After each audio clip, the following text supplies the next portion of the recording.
Сьогодні я купив кабін-фільтр, тобі ж салонний фільтр. Салонний фільтр для Opel Astra G 2000-2010 года.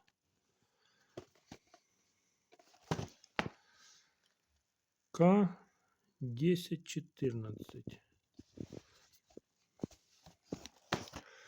Коштував він 150 гривень. Чи 200 гривень. Короче, $3. Куда поток воздуха показывает. Вот.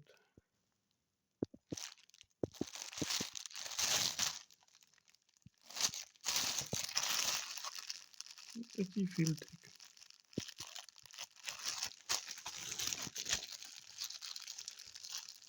Обычный, з нетканого матеріалу.